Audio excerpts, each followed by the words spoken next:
Assalamualaikum warahmatullahi wabarakatuh. Halo semuanya, salam, Om Swastiastu, Namo Buddhaya, salam kebajikan, dan salam sejahtera untuk kita semua. Perkenalkan, nama saya Rensiska Kirana Putri. Pada kesempatan kali ini, saya bersama kelompok saya akan memberikan pemaparan mengenai tahap-tahap mediasi dengan dosen pembimbing kami yang bernama Profesor Dr. Hoidin SHMHum.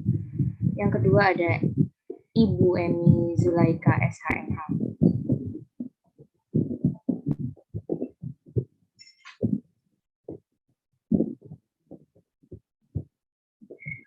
Sebelum pada pemaparan materi, saya akan memperkenalkan anggota kelompok saya. Yang pertama ada Wahida Nurdiana, yang kedua ada saya sendiri, Rensiska Kirana Putri, yang ketiga ada Cahaya Agustiani Nuroh, yang keempat ada Nala Rosida Naura Ajani, yang kelima ada Fasyatul Zahra, yang keenam ada Fitria Nadila Arifah, yang ketujuh ada Mirza Sintia Karisti, yang kedelapan ada Aitana Rosmaya, yang kesembilan ada Agustiano Rudaroro, dan yang terakhir ada Wanda Tribunami.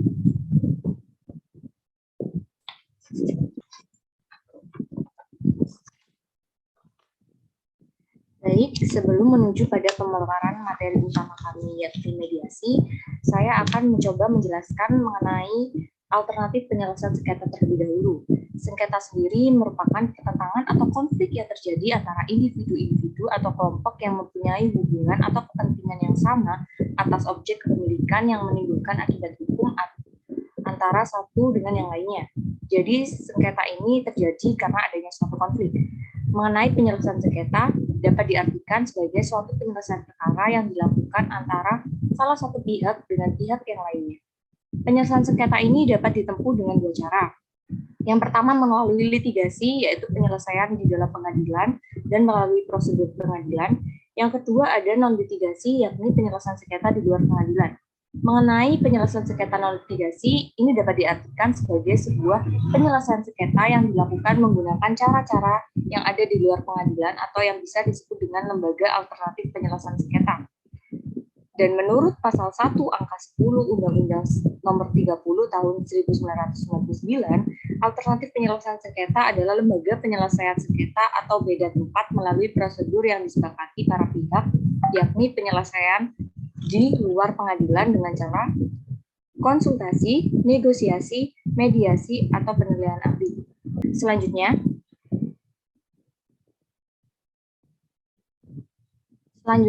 kita masuk pada materi mediasi, di mana pengertian mediasi ini adalah penyelesaian sengketa dengan dibantu oleh pihak ketiga atau yang bisa disebut dengan mediator, yang bersifat netral dan tidak memihak kepada salah satu dari para persengketa.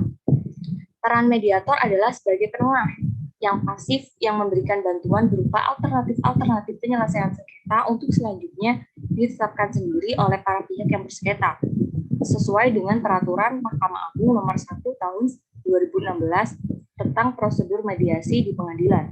Mediasi diberikan arti sebagai cara penyelesaian sengketa melalui proses perundingan untuk memperoleh kesepakatan para pihak yang dibantu oleh mediator. Jadi dapat disimpulkan bahwa mediasi ini merupakan proses negosiasi pemecahan masalah, di mana pihak luar yang tidak memihak atau bisa disebut dengan sifat imparsial bekerja sama dengan pihak yang bersengketa untuk mencari kesepakatan bersama. Dalam hal ini juga mediator tidak berwenang untuk memutuskan kesepakatan sengketa, tetapi perannya hanya dalam membantu para pihak untuk menyelesaikan persoalan-persoalan yang dikuasakan kepadanya.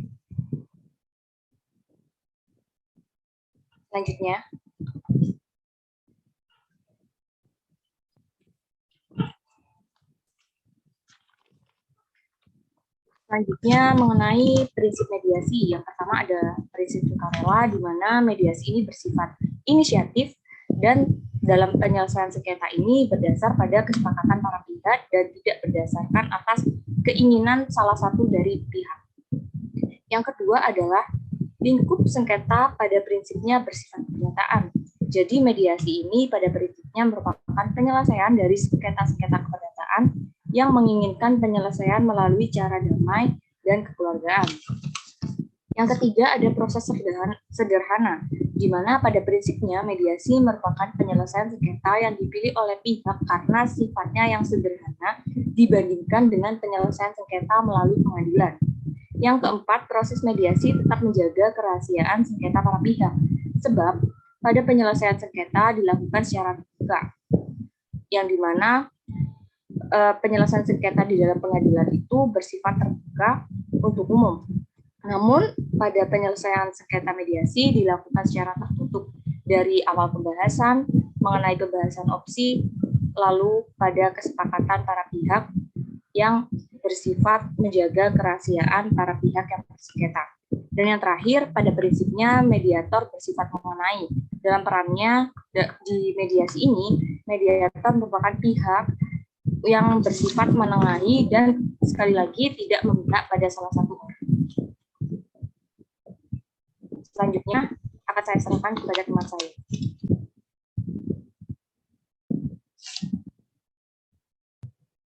Dasar hukum mediasi. Dasar hukum penerapan mediasi yang merupakan salah satu dari sistem ADR Administrative Alternative Dispute Resolution di Indonesia adalah 1. Pancasila sebagai dasar ideologi negara Republik Indonesia yang mempunyai salah satu azas musyawarah untuk mufakat. 2. UUD 1945 adalah konstitusi negara Indonesia, di mana azas musyawarah untuk mufakat menjiwai pasal-pasal di dalamnya. 3. UU nomor 14 tahun 1970 tentang ketentuan pokok kekuasaan kehakiman yang telah diubah menjadi UU nomor 4 tahun 2004. Penjelasan pasal 3 menyatakan penyelesaian perkara di luar pengadilan atas dasar perdamaian atau melalui wasit tetap diperbolehkan. 4. Secara administratif, tipe ADR telah diatur dalam berbagai undang-undang seperti UU nomor 30 tahun 1999 tentang arbitrase dan alternatif penyelesaian sengketa.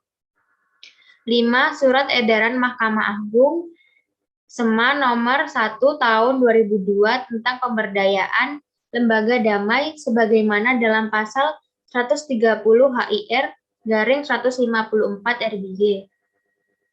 6. Peraturan Mahkamah Agung RI atau Perma nomor 2 tahun 2003 yang telah dirubah dengan Perma nomor 1 tahun 2008.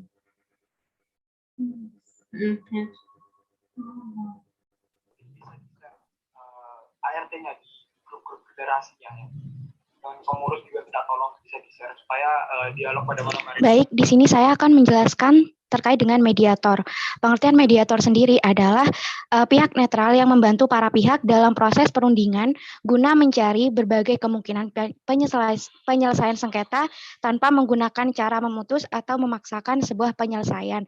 Lalu ciri-ciri penting dari mediator tersendiri itu adalah di sini ada netral, membantu para pihak. Yang ketiga, tanpa menggunakan cara memutus atau memaksakan sebuah penyelesaian.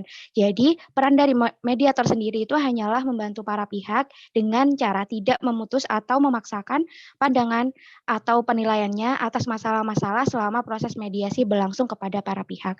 Untuk selebihnya, saya serahkan kepada rekan saya.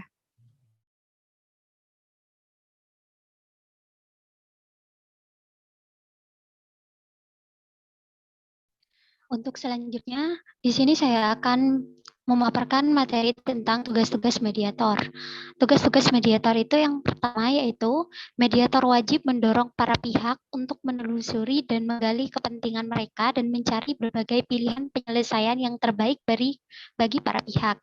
Yang kedua yaitu mediator wajib mendorong para pihak untuk secara langsung berperan dalam proses mediasi. Yang ketiga, apabila dianggap perlu, mediator dapat melakukan kaukus atau pertemuan terpisah selama proses mediasi berlangsung. Dan yang keempat, mediator wajib mempersiapkan usulan jadwal pertemuan mediasi kepada para pihak untuk dibahas dan disepakati. Next.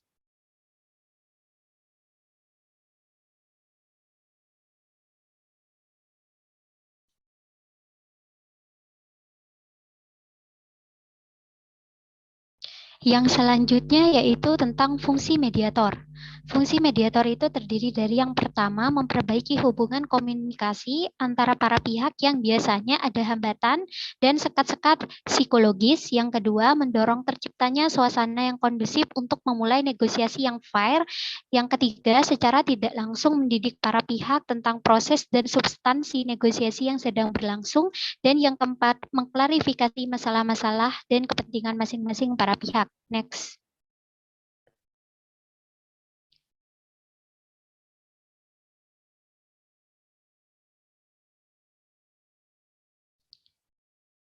Untuk materi yang selanjutnya tentang peran mediator. Peran mediator ini menurut Gary Goodpaster sebagaimana dikutip oleh D.Y. Witanto yang menyebutkan bahwa mediator juga memiliki beberapa peran penting untuk melakukan mediasi. Antara lain yang pertama yaitu melakukan diagnosa konflik permasalahan. Yang kedua, berusaha semaksimal mungkin agar terciptanya keberhasilan dalam proses mediasi tersebut. Yang ketiga, membantu para pihak mengumpulkan informasi penting. Dan yang terakhir, penyelesaian masalah untuk menciptakan pilihan-pilihan. Sekian dari saya. Untuk selanjutnya, saya serahkan kepada rekan saya.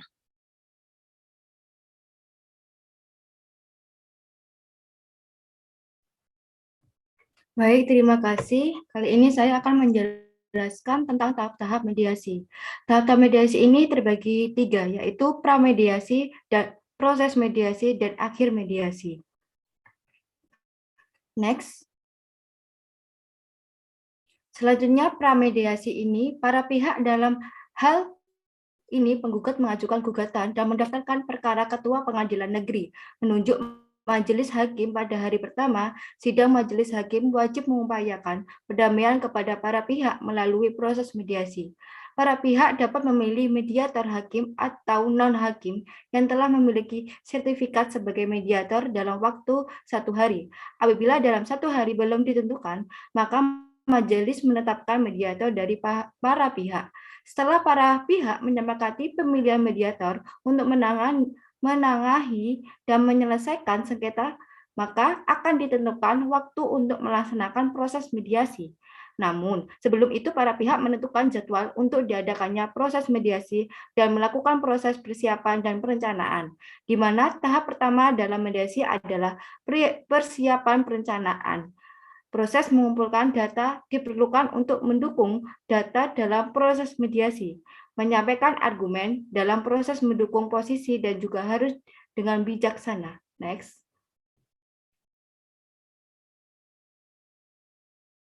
Tahap-tahap proses mediasi.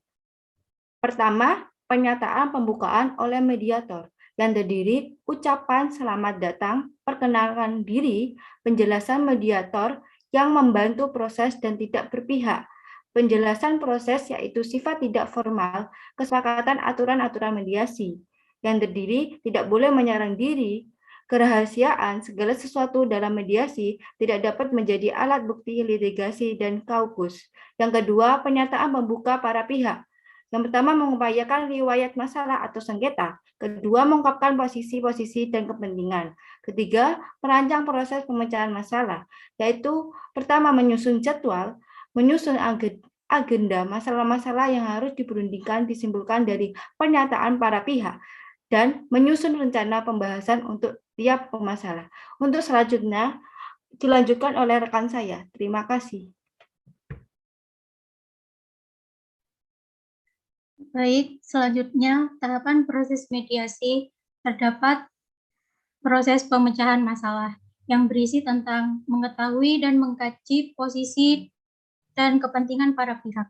Yang kedua, menggali berbagai opini untuk setiap masalah. Yang ketiga, membahas setiap opsi. Dan yang keempat, memilih opsi terbaik dari berbagai opsi. Selanjutnya ada tawar-menawar yang berisi tentang satu, mengadakan perubahan-perubahan dari opsi. Yang kedua, kesepakatan awal. Yang ketiga, ada trade-off, mengembangkan rencana dan pelaksanaan. Selanjutnya ada penyiapan draft, berisi tentang satu, disiapkan dari kesepakatan awal. Kedua, bahas ulang draft perubahan jika perlu. Yang terakhir ada kesepakatan akhir formalisir, diserahkan kepada majelis hakim untuk dijadikan akta perdamaian. Next.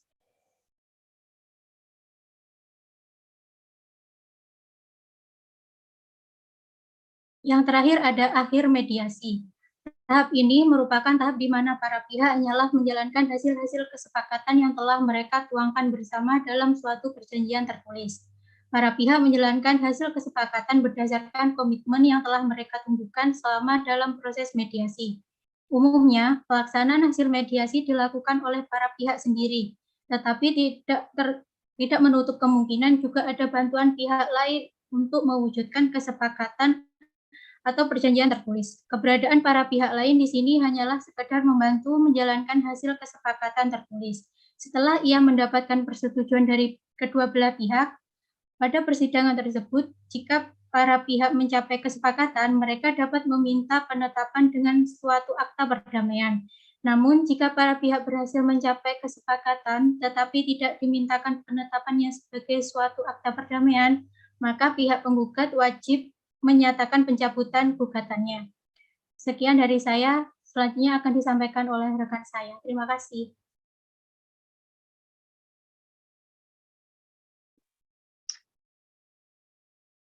Baik, di sini saya akan menjelaskan tentang kelebihan dan kekurangan mediasi.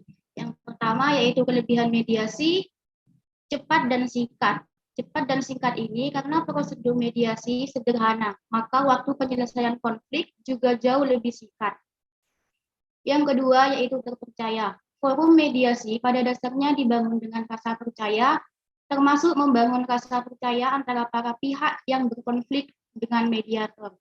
Yang ketiga, adil. Sebagai forum penyelesaian sengketa, mediasi mengandalkan pada penyelesaian secara musyawarah dan dilakukan secara fleksibel. Yang keempat yaitu berkekuatan hukum. Berkekuatan hukum ini mesti mediasi merupakan forum penyelesaian sengketa yang dilakukan secara musyawarah dengan prosedur yang sederhana, namun hasil dari mediasi mengikat para pihak secara hukum. Selanjutnya bersifat rahasia, sengketa yang timbul tidak sampai diketahui oleh para pihak luar, karena penting untuk menjaga reputasi pengusaha karena umumnya tabu untuk terlibat sengketa. Selanjutnya, para pihak menggunakan bahasa sehari-hari. Para pihak dalam proses mediasi dapat menggunakan bahasa sehari-hari yang lazim mereka gunakan. Dan sebaliknya tidak perlu menggunakan bahasa-bahasa atau istilah-istilah hukum. Selanjutnya, kekurangan mediasi. Yang pertama yaitu hanya kemauan salah satu pihak.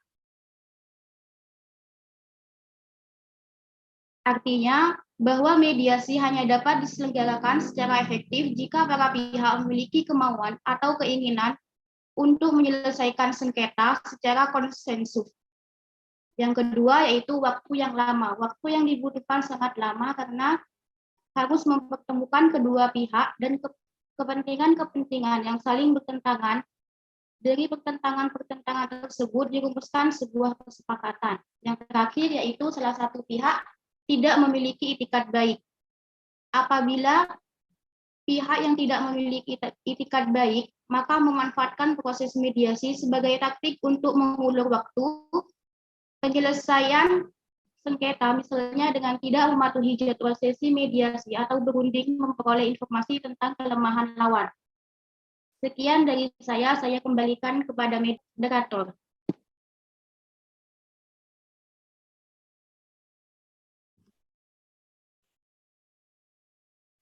Baik, sekian pemaparan mengenai materi tahap-tahap mediasi. Yang selanjutnya, kelompok kami akan membahas mengenai persoalan dan penyelesaian permasalahan melalui metode penyelesaian alternatif sengketa, yakni mediasi.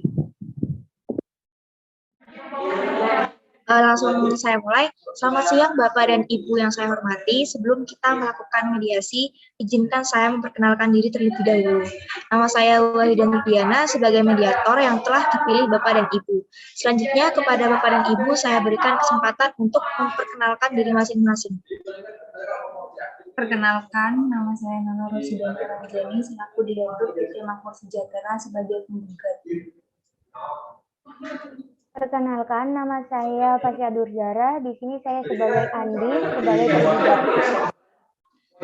Baiklah, langsung saja. Dikarenakan Bapak dan Ibu sudah bersedia untuk mengikuti proses mediasi ini, maka Mari kita langsung saja. Pertama-tama, saya ingin menjelaskan bahwa mediasi yang Bapak dan Ibu tempuh saat ini tidak lain merupakan cara penyelesaian sengketa melalui proses mediasi. Adapun saya sebagai mediator merupakan pihak netral yang membantu para pihak dalam proses perundingan untuk mencari sebagai kemungkinan penyelesaian sengketa tanpa menggunakan cara yang memutus dan memaksakan sebuah penyelesaian. Di dalam pelaksanaan mediasi terdapat juga pengenal adanya prinsip-prinsip dalam mediasi, yaitu antara lain yang pertama, imparsial, yang berarti tidak memihak atau netral. Yang kedua, tidak mempunyai hak untuk memutus karena keputusan diambil berdasarkan kesepakatan para pihak. Berikutnya yaitu kerahasiaan. Seluruh yang terjadi dalam proses mediasi yang bersifat rahasia. Dan yang terakhir adalah kaukus. Artinya ketika diperlukan mediator dapat melakukan pertemuan terpisah dengan para pihak. Baiklah, untuk mempersingkat waktu akan saya bacakan tata tertib mediasi hari ini, yaitu 1. Para pihak harus berbicara secara bergantian setelah dipersilakan mediator. 2. Para pihak tidak boleh saling memotong pembicaraan. 3. Para pihak tidak saling menyerang, baik itu secara kata-kata maupun fisik. 4. Tidak merokok. 5. Tidak menggunakan handphone. 6. Tidak merekam isi pembicaraan. Baiklah, apakah Bapak dan Ibu setuju dengan kesepakatan terhadap tata tertib tersebut? Saya setuju, Bu. Saya setuju, Bu. Baiklah, jika setuju, bagaimana kalau kita memulai dengan mendengar keterangan dari penggugat terlebih dahulu? Apakah Bapak tergugat setuju? Iya, Bu, silakan. Baik, silakan Ibu. Jadi gini, Bu. Saya di sini bertindak sebagai Direktur PT Makmur Sejahtera. Jadi pada tanggal 2 November 2021 yang lalu terjadi permasalahan mengenai model dan keterlambatan pengiriman. Sedangkan pihak Andi telah menyetujui negosiasi di awal untuk menyanggupi perjanjian kerjasama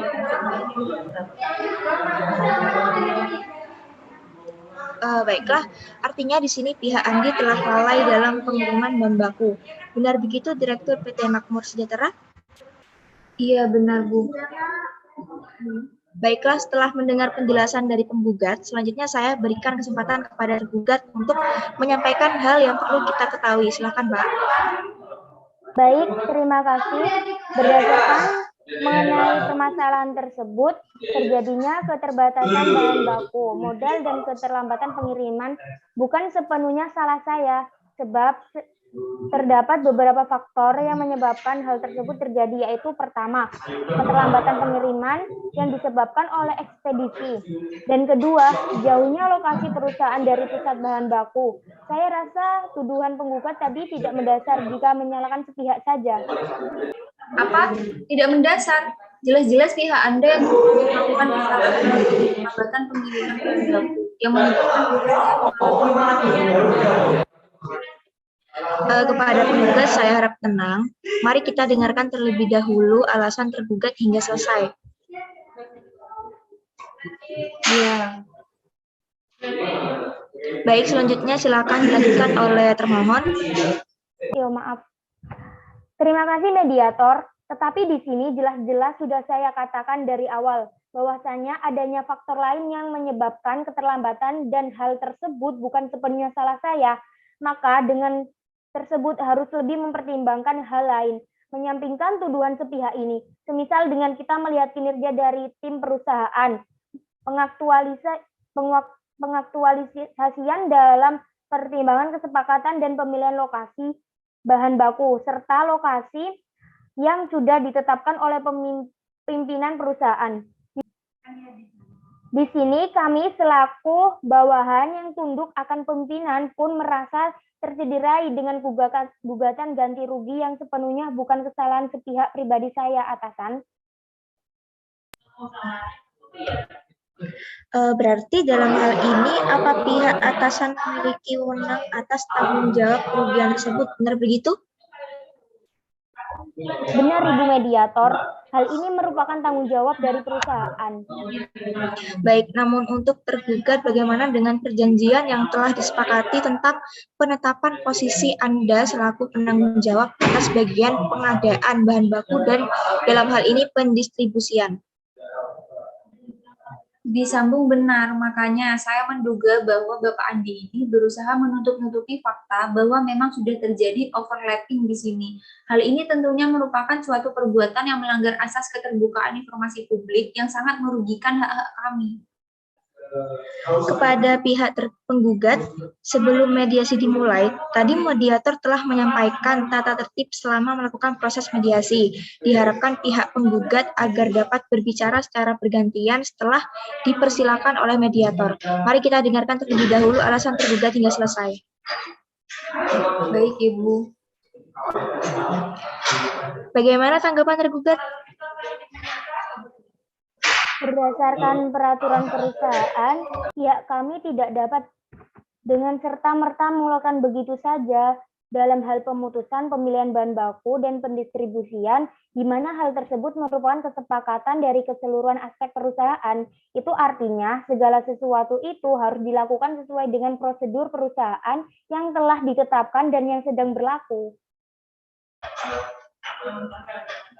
Seperti yang dikatakan oleh termohon bahwa segala sesuatu ada prosedurnya.